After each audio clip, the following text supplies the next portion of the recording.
I've often wondered what it feels like to float in the vast emptiness of space, tethered only by a thin lifeline to your spacecraft. The sheer audacity of it all. You know, spacewalks or extravehicular activities, EVAs as we call them in the biz, are more than just cool photo ops. They're the epitome of human courage and ingenuity. Fascinating, isn't it? But here's the kicker. These spacewalks have been absolutely crucial to our space exploration efforts. From repairing satellites to building the International Space Station, EVAs have allowed us to extend our reach far beyond the confines of our spacecraft. In the next few minutes, we're going to take a whirlwind tour through the awe-inspiring history of spacewalks. March 18, 1965, a date that should be etched in the annals of human achievement. On this day, Soviet cosmonaut Alexei Leonov became the first human to perform a spacewalk. Now imagine floating outside your spacecraft, your heart probably racing faster than a pulsar, taking that first historic step into the void. But here's the thing. It wasn't all smooth sailing. In fact, it was downright terrifying. Leonov's suit ballooned in the vacuum of space, making it nearly impossible for him to re-enter the airlock. He had to bleed air from his suit to squeeze back in, risking the bends in the process. Just a few months after Leonov's feat, on June 3, 1965, astronaut Ed White became the first American to perform a spacewalk. White, tethered to his Gemini 4 spacecraft, spent a glorious 23 minutes floating in space. He was so enthralled by the experience that he famously said, "I'm coming back in, and it's the saddest moment of my life."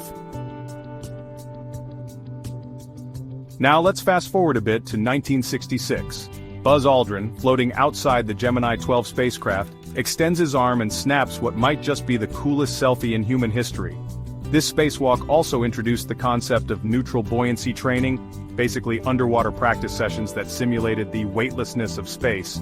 Fast forward to 1984, and we've got Bruce McCandless II literally untethering himself from the Space Shuttle Challenger. Can you imagine the gut-wrenching moment when he unclipped that safety line? McCandless floated free, propelled only by his Manned Maneuvering Unit, MMU, a nitrogen-powered jetpack. This wasn't just a spacewalk, it was more like a spaceflight. McCandless drifted 320 feet away from the shuttle, becoming a human satellite.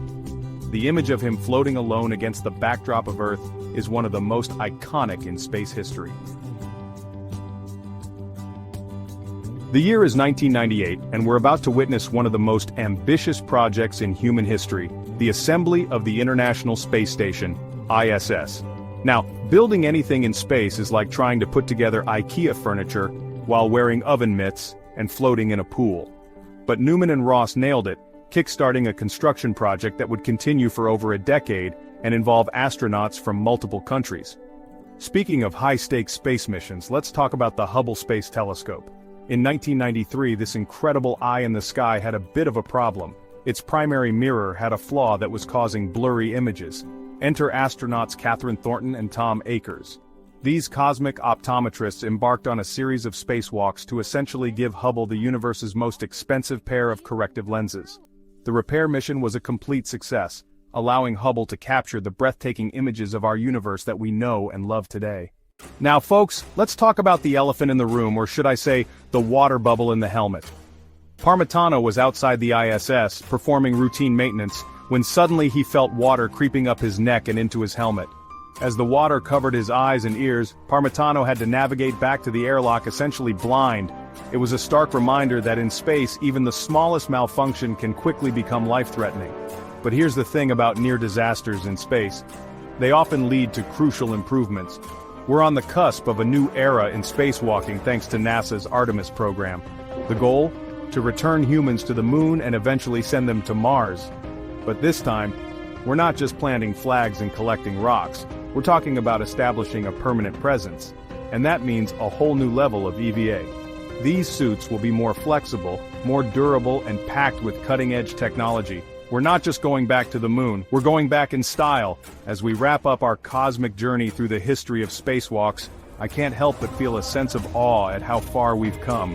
From Alexei Leonov's first tentative steps into the void to the ambitious plans of the Artemis program, the story of spacewalks is a testament to human courage, ingenuity, and our unquenchable thirst for exploration. As we look to the future, the prospects are truly exciting.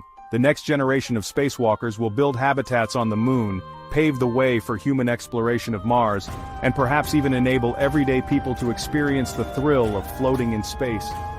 So the next time you look up at the night sky, remember that humans have not only walked on the moon, they've danced among the stars. And the dance is far from over. Keep looking up, space fans. The best is yet to come. Hit that subscribe button and join the Ocean Mysteries community. Show your support for ocean mysteries and share with your friends.